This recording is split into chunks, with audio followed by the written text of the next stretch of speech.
Puffs out there, I have great news for you. Constellations, starring Ashley Dowds and Jana Ramos Violante, is coming to the theater on the Bay in Cape Town. Now, these two actors are joining me in studio, and I'm very excited to see what this play is actually about. Hello. Hello. Hi. How are you guys? Very good, thank you. Good to be in Cape Town, man. Yes, good. Thank you for joining us. How's your time in Cape Town been so far? Beautiful. 2 days, gorgeous weather.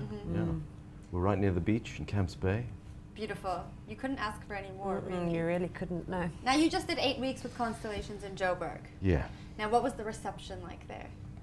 It was fantastic. We've had rave reviews and really great feedback from audiences. We've chatted to them afterwards. Everyone's been very engaged, and We didn't expect anything less.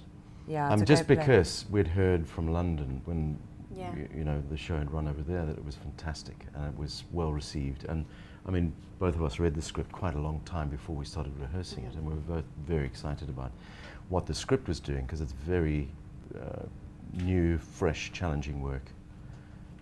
Well, that was actually my next question.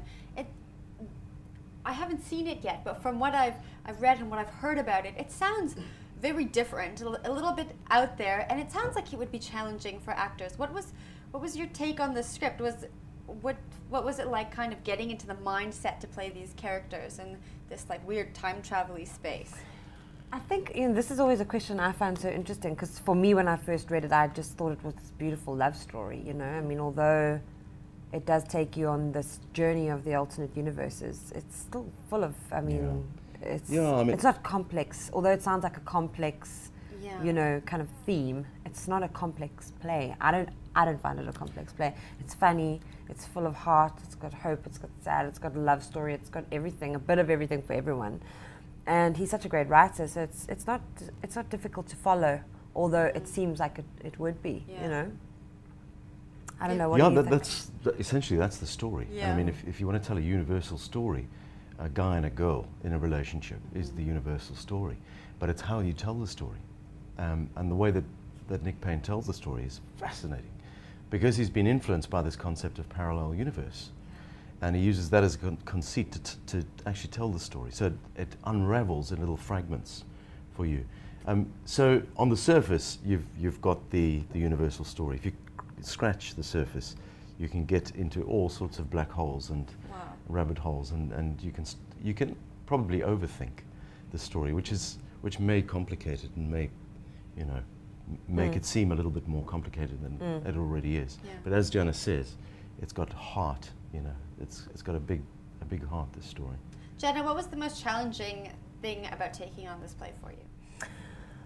I think it was just, you know, when we first started, we did quite a bit of table work, which is just, spent the first week just focusing on the script and understanding each universe that we're playing. I mean, the play spans the life of this couple, you know, from first meeting to marriage or divorce or whatever it may be.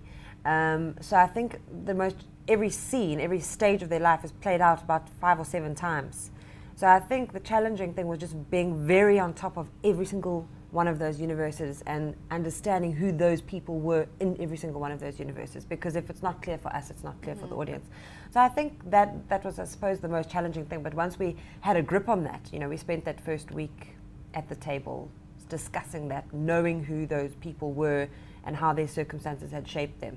And once we got a hold of that, the rest kind of just came absolutely naturally. You know, we went into the rehearsal space, and it just flowed with ease, because I'm a doer, not a, you know, I'm not really You're more of an action person. I'm an action person, and I was dealing with 2 intellectuals, so it took me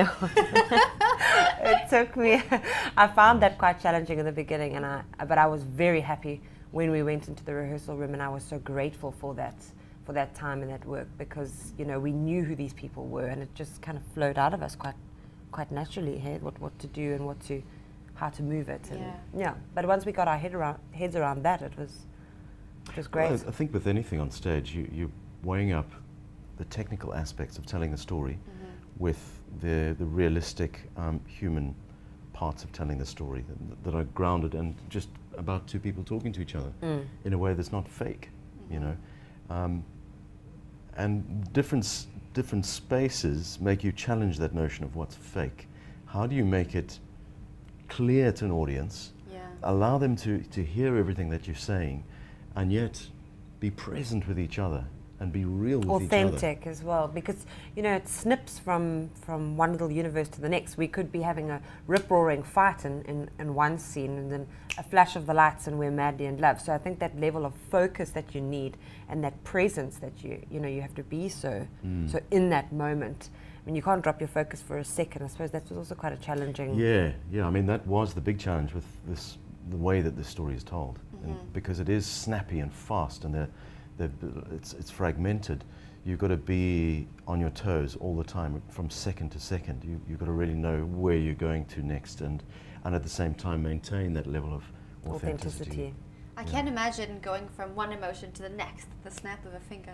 That's thrilling. an incredible talent you have. It's very pleasing. It's very fulfilling Yes, to do it that. is. Yeah.